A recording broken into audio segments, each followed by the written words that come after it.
নমস্কার, আমি সৌমিত্র। প্রাইম জলপাইগুড়িতে আপনাদের স্বাগত। আচ্ছা বলুন তো, বাঙালি হওয়া কি কোনো অপরাধ? আপনারাই বলুন। কারণ এমন একটি খবর এসেছে না, শিলিগুড়ির কোনো একটি বেসরকারি চা সংস্থার থেকে এই বাঙালি হওয়ার জন্য HR অফিসার অভিষেক সেনগুপ্তকে বরখাস্ত করা হলো এবং সেই বরখাস্তর পর তার কাছে কিন্তু পার্মানেন্ট নোটিশও এসে গেল চাকরির থেকে বরখাস্তের। সেই অভিষেক বাবু কিন্তু বলছেন যে তাকে হেনস্থাও করা হয়েছে। হ্যাঁ, তিনি চাকরি খোয়া তো গেছেই এবং তার উপরে হেনস্থারও শিকার হয়েছেন তিনি। সে জায়গায় দাঁড়িয়ে তিনি কিন্তু দিশাহারা হয়ে গেছেন। কারণ একটা চাকরি চলে যাওয়া, একটা সংসার নষ্ট হয়ে যাওয়া, বাঙালি বলে এটা কি সম্ভব? তিনি আর থাকতে পারেননি। তার মাথায় চাপ, কি করে তাহলে চাকরি চলে গেলে তার জীবন চলবে। ফোন করলেন টক টু মেয়রে। হ্যাঁ, শিলিগুড়ি টক টু মেয়রে ফোন করলেন। তারপর সেই টক টু মেয়রে ফোন করার পর কিন্তু মেয়র গৌতম দেব নিজে ছুটে এলেন অভিষেক বাবুর বাড়িতে, সাথে নিয়ে এলেন পুলিশকেও।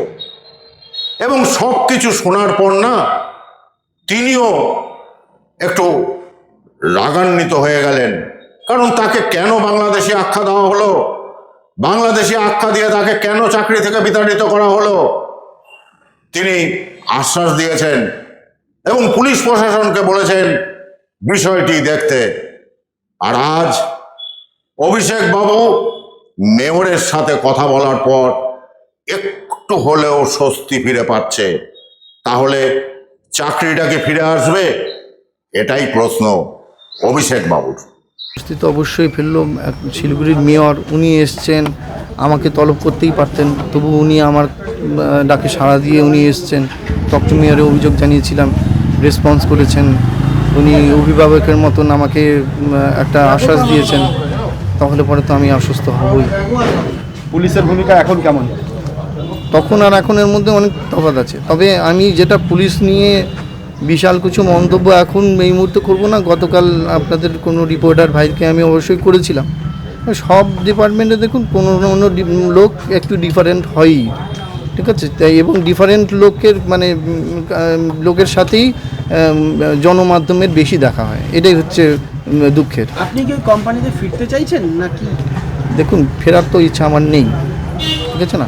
কারণ এত কিছু হওয়ার পরে যে বাঙালি বিদ্বেষী, যে কোনো পার্টিকুলার সম্প্রদায়ের বিরোধী, আমাদের এখানে আমরা তো সেকুলার কান্ট্রি, এখানে নানান ধর্মের লোক আসবে, বসবাস করবে, আর কার্যের ক্ষেত্রে তো এই সব মানসিকতা আমার আসবেই না।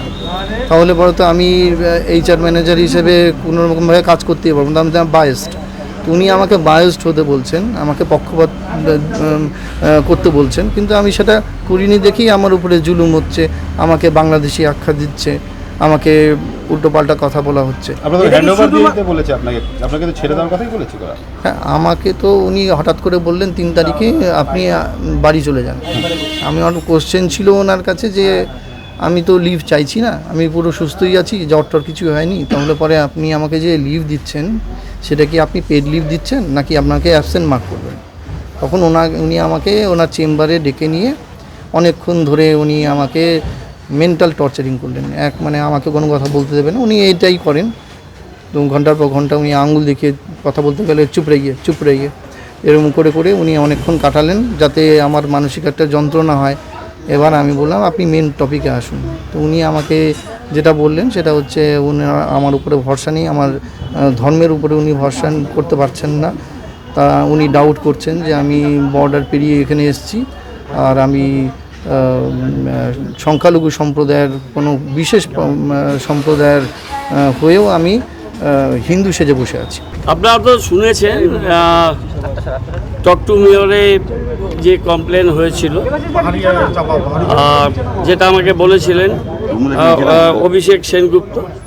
এটা বলার পর আমি টক টু মেয়র হয়ে যাওয়ার পর আমি থানার IC কে ফোন করি এবং ওনাকে আমি বলি যে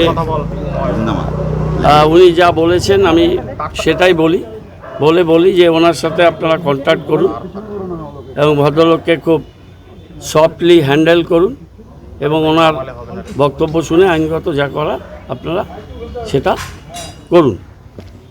পুলিশ ওনার সাথে তারপরে যোগাযোগ করেছে এবং কালকে ওনাকে ডেকেছিলেন, ওনার কমপ্লেন নিয়ে একটা এফআইআর করে এফআইআরের কপি অভিষেকবাবুকে দিয়েছে এবং আজকে 3টে সাড়ে 3টের সময় আয়ও আবার তাকে থানায় যেতে বলেছে। আয়ও ওনাকে কিছু কথা বলেছেন, সে কথা উনি আমাকে বলেছেন, সেগুলো আমি সংবাদ মাধ্যমে বলছি না, কিন্তু যে ঘটনা ঘটেছে খুবই অনভিপ্রেত। বাংলায় এই ধরনের ঘটনা ঘটবে না এবং ঘটনাটাকে আমি শনিবার দিন পুলিশকে বলেছি, রোববার দিন ব্যাপারটাকে ফলো আপ করেছি এবং আজকে সকালে আমি এসেছি। আসার আগে আমি কমিশনার অফ পুলিশ তার সাথে কথা বলেছি এবং উনি বলেছেন যে একটা কেস স্টার্ট হয়েছে। আমরা দেখব যে এই কেসটা যেন ঠিকমতো তদন্ত হয় এবং আমাদের একজন সহনাগরিক তার উপরে যেভাবে অন্যায় করা হয়েছে তার কথা শুনে আমার মনে হচ্ছে তাকে ইউনিল্যাটারালি ঘাত ধাক্কা দিয়ে বার করে দেওয়া হয়েছে, স্যালারি দেয়নি, তাকে হেকেল করেছে এবং তার লোক দিয়ে হেকেল করেছে।